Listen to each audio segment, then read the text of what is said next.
So in the last verse, we were seeing Lord Kapila explains, material consciousness is the cause of one's conditioned life, in which conditions are enforced upon the living entity by the material energy.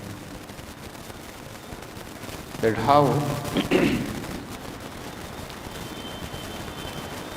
how we become conditioned is we have acquired material consciousness. Similarly, how will you become liberated? Acquire spiritual consciousness. Material consciousness binds us to illusion, to this material world. Similarly, spiritual consciousness will liberate us from this energy.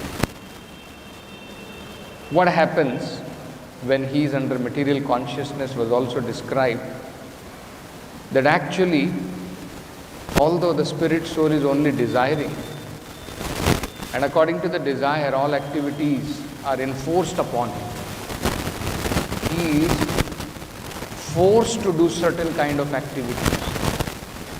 They are imposed. It is not your activity. Somebody forces you to do certain thing according to what nature we have acquired. The spirit soul, let us say for example, the spirit soul may not have the tendency to become angry at being restricted to enjoy. But in the material world, it is forced. The moment our enjoyment is blocked, we become angry. We would have acted completely differently in our original nature. Right? And that is how it is explained in Bhagavad Gita. When we acquire spiritual consciousness, how will we act? Somebody does mana, somebody does apmana. We understand the person who is spiritually realized, because he does not recognize himself with this material body, he takes it equally, because he does not recognize. So there is no so-called mana and apamana for the spirit soul. Mana comes when somebody is thought to be superior. Apmana comes when somebody is insulted, you are inferior. But when we realize there is nothing like superior or inferior, I am eternal servant of Krishna, where is mana and apmana? Isn't it? So in our original consciousness, we react differently. Under material consciousness, we react differently. So that is how it was explained, that actually everything is done, enforced upon the living entity. He identifies this is being done by me, and thus he is affected, he has to suffer, he has to enjoy. So in today's verse, another very interesting analysis is being done. You should understand this very carefully. Sometimes it will be very important for us while we preach to people. People ask this question sometimes. If everything is done by God, if everything is done by material nature, then why I should suffer? Why God is giving me suffering? Because that suffering is also given by God, isn't it? So why God is giving me suffering? Sometimes this question is asked. Why some people are enjoying? So a very systematic analysis is being done here by Lord Kapila. So first of all, Prabhupada explains, here Lord Kapila is addressing the living entity as Purusham. That he is the Purusha, he is the enjoyer. Why? Because even though Actually, the living entity is Prakriti. Even though the living entity is Prakriti, as it is stated in Bhagavad Gita, here in the material world, when we come, we don't come as Prakriti. We come with the spirit of Purusha. If we would have come as Prakriti, then no suffering. Now, because we have come as a Purusha, suffering is there. Because Purusha is Krishna, we are Prakriti. We want to take his position, and if the servant wants to take the position of the master, then it is abnormal condition. In abnormal condition, it is only suffering. Only tensions will be there, because that is not our position. It is just like fish. Position is in water, it can be happy in the water. You take it out of water and give all facilities, it cannot be happy. Not original position, it is abnormal condition. Isn't it? Feverish condition. Just like suppose, in our normal condition, we do not have fever. In fever, we suffer because it is abnormal condition. So this Purusha mentality is feverish condition. It is a diseased mentality. And that is why suffering is there. So, first of all, Lord Kapila is analyzing that actually the living entity is actually Prakriti, but he is posing himself as Purusha in this material world. Which is the verse in Bhagavad Gita which says we are Prakriti? Anantarupa.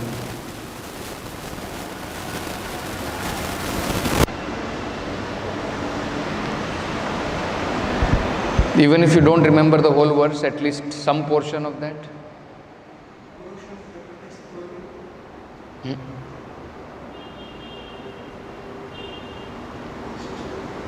Where Krishna is saying, there is another Prakriti which is superior.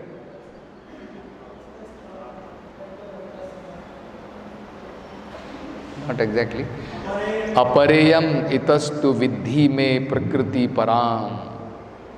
Apart from Bhumi, Rapo, Nala, Vayu, Khama, Mana, Buddhi, Revacha, Bhinna, Prakriti, Me, Ashtadha. First Krishna is describing, this is my inferior energy. And then Krishna says, Apareyam itastu. Apart from this, there is one more Prakriti. Itam tu vidhi me Prakriti param. That Prakriti is superior. And what is that? Jiva bhutam mahabaho, the living entity. Yayedam dharyate jagat, who is trying to enjoy this material world. See, that is also Prakriti. But here, Lord Kapila is describing us as Purusha because we come with that mentality of enjoying this material world. Prabhupada explains, apart from devotional service, this mentality is not rectified. This mentality of Purusha is not rectified. First, the living entity tries to be Purusha through karma, where he wants to enjoy everything in this material world through karma. Go to heavenly planet, enjoy their long life, I want to enjoy all these things. And then when he is baffled in his attempts to enjoy materially like this, then as Jnani or Yogi, he wants to enjoy by merging in the Supreme Lord. He wants to become supreme enjoyer now. See? His mentality of enjoyer is not rectified by karma, by jnana or by yoga. By yoga, he wants to enjoy the yoga siddhi. By jnana, he wants to merge in the supreme and wants to become supreme enjoyer. So that mentality is not rectified. Whereas in bhakti, What does Chaitanya Mahaprabhu say? Kinkaram patitam mam vishame bhavam budau. My dear Lord, I am your eternal servant. Kinkaram. Somehow or other I have fallen in this material world because I wanted to enjoy. Please pick me up once again. Place me at your lotus feet as your servant. Right? So this mentality is rectified only by devotional service. What is the root cause? Bhagavad Gita explains. The living entity is sent to this material world.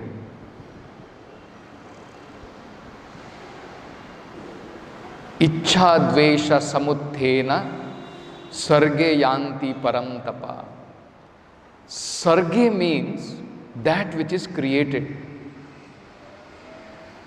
This material world is called sarga. Spiritual world is never created. It exists eternally. So, we come to this material world. The example is given. The spiritual world is like sky and the material world is like a cloud. Sky is not created. Cloud is created. Cloud is created and then when it rains down, it is gone. So likewise, this is sarga. This material world is created, bhutva praliyate, pralaya, it is vanquished, it is finished. So, this sarga, this place which is created, why it is created? Ichha dvesha samuthena. So, Prabhupada explains very important thing. How do we understand? Sometimes we do not know how to explain Ichha and Dvesha. So Prabhupada explains it with a very beautiful example. Ichha means sometimes in a state, in a country, the citizen, he desires, I want to enjoy independently. So, this is called Ichha. Dvesh means I do not want to follow the laws given by the state or government. This is called Dvesh. So similarly, when we come to this material world with Ichha, I want to enjoy independently of God, that is Ichha. And I do not want to be under Him. I do not want to follow His laws. That is Dvesh. I want to occupy His position. That is Dvesh. So, Ichha and Dvesha. Because of this, the living entity comes to this material world. And then what happens? Sarge yanti param tapa. This material world is created. And he is given a type of body by material nature. What is the verse in Bhagavatam which says how he gets sat asat body? Karmana deva nitrena. Yeah, that is also there. Karanam guna sangasya. What is the reason of him getting sometimes good body, so-called good body, sometimes better body, sometimes bad body? Sat asat. Sat asat here means sometimes so-called good, sometimes so-called bad body.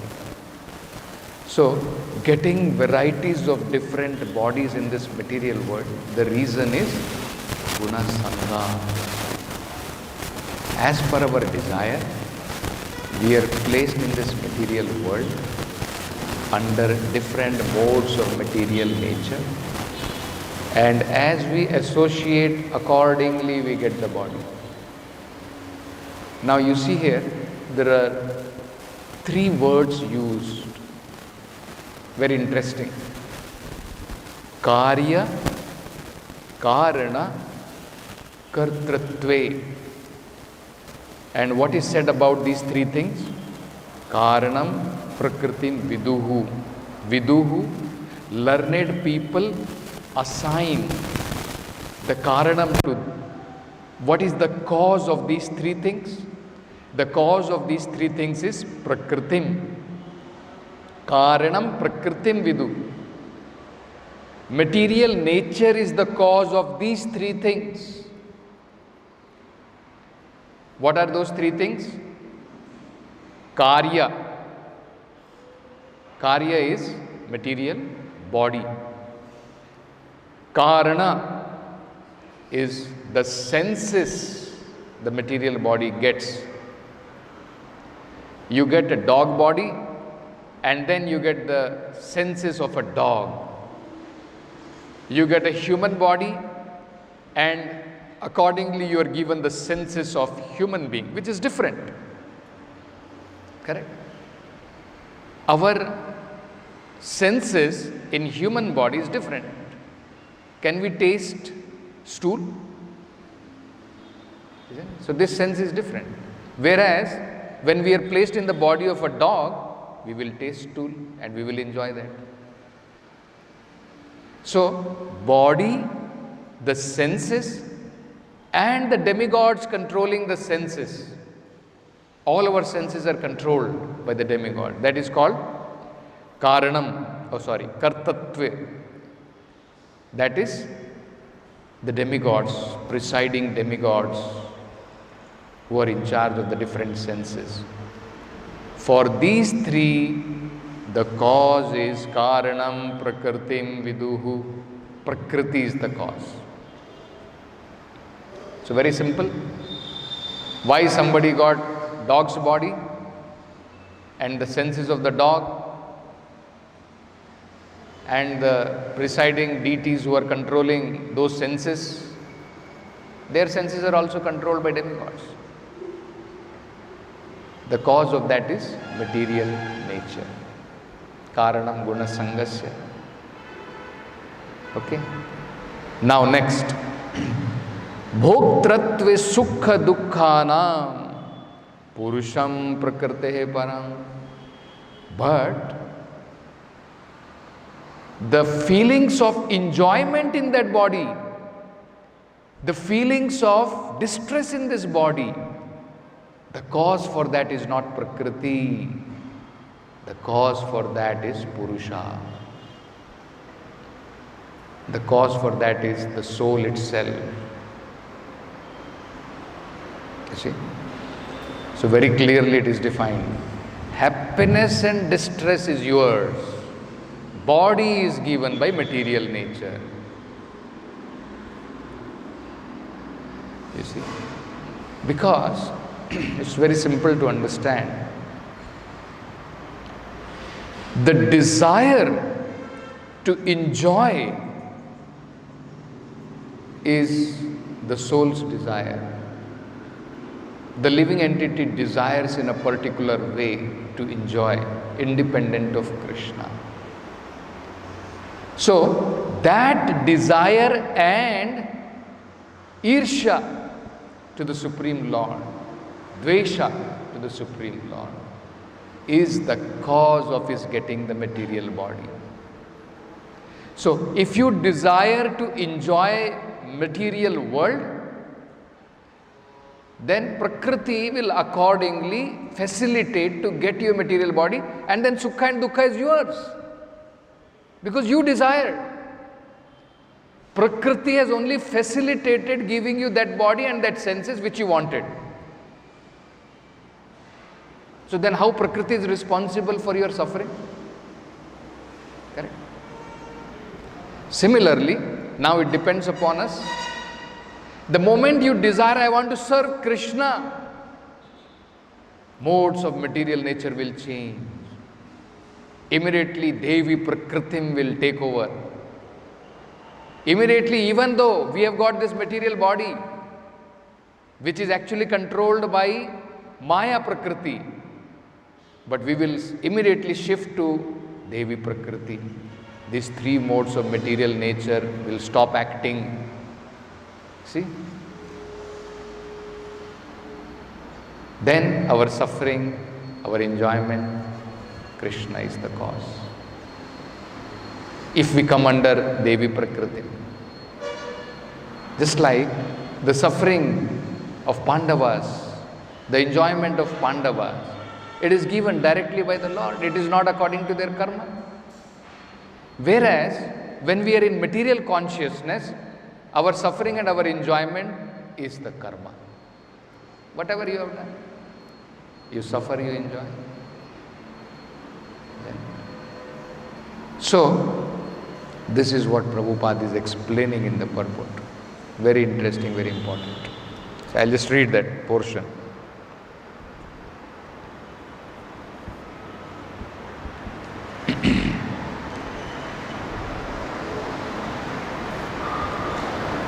The living entity is the cause of his own suffering, but he can also be the cause of his eternal happiness.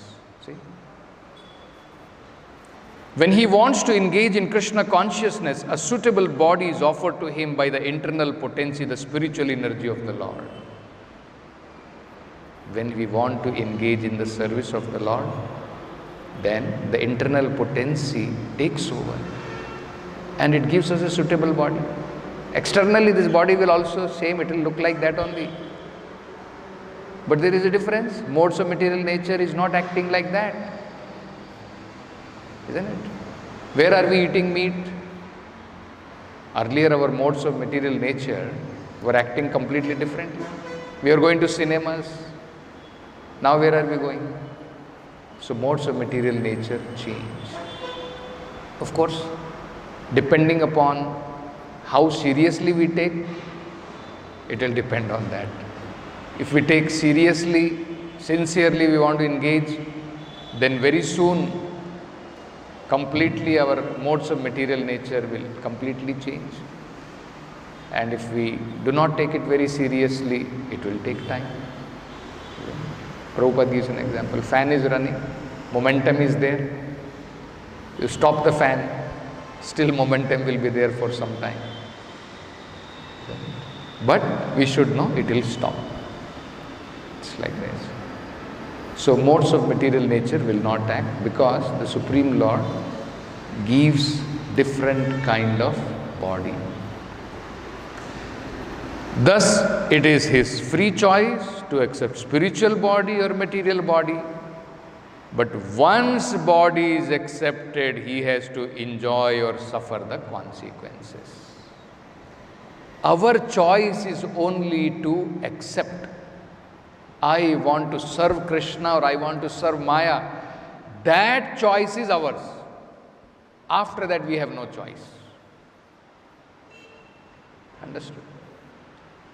If the living entity wants to serve Maya, he is captured by Maya and then he is made servant of Maya. He is simply carrying out dictates of Maya and falsely is thinking, I am enjoying. I am the master. He is servant of his senses. Go Dasa. Falsely is thinking, I am enjoying. So Prabhupada gives the example, just like a dog is being actually taken here and there by the master. So we have become the servant of Maya. And the moment he takes the choice, I want to serve Krishna, then immediately the internal energy of the Lord, we come under control of the internal energy of the Lord. And the action of both of them is different. And once we come under the internal potency of the Lord, Krishna also says sometimes by habit, isn't it? Sometime by habit it may happen that we fall down from the spiritual path and attracted to material path. But Krishna says, Sadhu reva samantavya, still understand he is still a sadhu. Very soon he will come to the right point because he is under Devi Prakriti.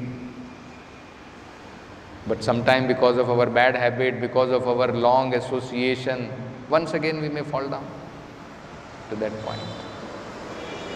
Isn't it? So, this is the distinction we can find. Thus, it is his free choice to accept a spiritual body or a material body. but once the body is accepted, he has to enjoy or suffer the consequences. Another very important point which Prabhupada makes, this is another very important point which all of us should know. Sometimes the Mayavadis say, this is Leela of God. This enjoyment, material enjoyment we are suffering, and pig is eating stool, dog is, whatever, different kinds of sufferings we are undergoing. They say it is Leela of Brahman. It is our Leela. So, here we can understand very clearly. When Krishna says, when I descend to this material world, how do I descend? Sambhavami Atma Mayaya. I come by my internal potency. So very clearly, choice is there. When we come to this material world, there is no choice. It is force. That is what it is said. Prakriti is the cause. You are not deciding which body you are going to get. The body is given by Prakriti. Senses is given by the Prakriti. Demigods are assigned by the Prakriti. Your only choice is to only suffer and enjoy that particular body which is given to you. That's all. So where is the choice you have? Isn't it? So when we are enforced to take up a body and enforced to suffer and enjoy, it is not Leela. Leela is when the Supreme Lord chooses to come to this material world personally by his Atma Maya. That is called Leela. Understood? Difference between Leela and being forced to come. Being forced to come is not Leela. So if somebody says it is Leela of God, we should understand, no. Leela of God is when the Supreme Lord desires to come personally. That is called Leela. And how does he come? When he comes, he says Atma Mayaya. Whereas Bhagavatam is saying, Bhagavad Gita is saying, when the living entity comes, he is forced to come. He is forced to accept a certain kind of body according to his karma, forced to accept a certain kind of senses according to that particular body. Isn't it? So, and he undergoes suffering and enjoyment according to his karma. So where is Leela? Leela is voluntarily. See, Prabhupada explains. Leela is voluntarily when the Supreme Lord comes. So we are not voluntarily coming. We are forced to come. It is not Leela. So this is another important point which Prabhupada will stop with this. Granthara Srimad Bhagavatam ki jai, Jagat Guru Srila Prabhupada ki jai.